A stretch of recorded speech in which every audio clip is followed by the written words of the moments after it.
Hello বন্ধুরা, দেখো আমি আজকে রান্না করব কি লাল শাক ভাজা করব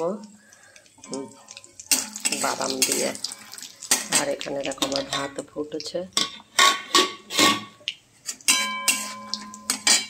আর বাদামটা তুলে নিয়ে পেঁয়াজটা ভাজবো, ভেজে শাকটা দিয়ে দেবো। দেখো পেঁয়াজ আমার ভাজা হয়ে গেছে। অন্যদিন আমি শাকে রসুন ফোড়ন দিই, কিন্তু আজকে আমি পেঁয়াজ ফোড়ন দিয়েই শাকটা বসাবো। শাকটা কালকের কেটে রেখেছিলাম, কারণ লাল শাকে না প্রচণ্ড বালি থাকে। এবারে এর মধ্যে নুন আর হলুদ দেবো। দেখো শাক ভাজা আমার হয়ে গেছে, আর এর মধ্যে আমি মিষ্টিও দিয়ে দিয়েছি। এবারে শাকটা নামাবো। শাকটা দেখো খুবই ভালো, কড়াই দেখো পুরো লাল হয়ে গেছে, খুবই ভালো। আর এরপরে আমি বাদামগুলো দিয়ে দেবো।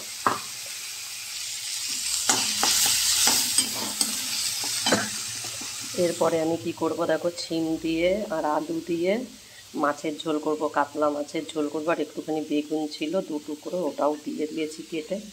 আর এখানে দেখো জিরে বাটবো ভাজাটা বসিয়ে। দেখো তেলের মধ্যে সবজিটা দিয়ে দিয়েছি। এবারে এটা ভাজা ভাজা হতে থাক, আর আমি ওদিকে দেখো মশলাটা বাটতে থাকি। দেখো ভাজা আমার হয়ে গেছে। এবারে এর মধ্যে আমি মশলাটা দেব। এই যে, আর দেব টমেটো, পরিমাণ মতন জিরে বাটা, নুন, হলুদ আর লঙ্কার গুঁড়ো। এবারে এটাকে ভালো করে আমি কষাবো, একটুখানি জল দেব, দিয়ে কষাবো।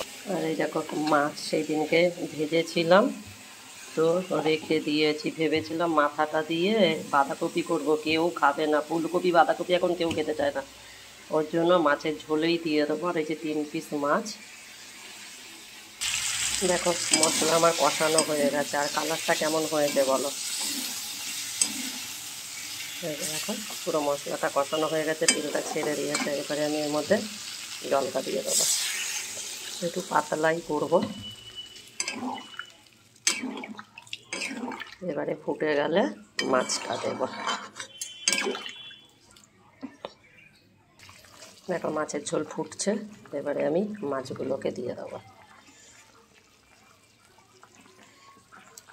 আজকের কড়াইটা ছোট হয়ে গেছে, বড় কড়াইটাই কালকে রাত্রিবেলা মাংস করেছিলাম, তো আছে, ওটাতে আর নামানো হয়নি, ধোয়া হয়নি। ছোট কড়াইটাই রান্না করলাম। এই ছোট কড়াইটা ভাজা ঠাজা ঠিক আছে, রান্নার জন্য অসুবিধা হয়ে যায় প্রচণ্ড। দেখো এবারে ভালো করে ফুটবে, ফুটলে আমি নামিয়ে নেবো আবার মাছের ঝোলটা। দেখো ছেলের ভাত বেড়ে দিয়েছি, আর এই যে দেখো বন্ধুরা মাছ, ছেলের মাছটা এখন তুলব। আর বন্ধুরা আজকের ভিডিওটা তোমাদের কেমন লাগলো একটু লাইক, কমেন্ট আর শেয়ার করো। আর দেখা হচ্ছে নেক্সট ভিডিওতে। Tata, by.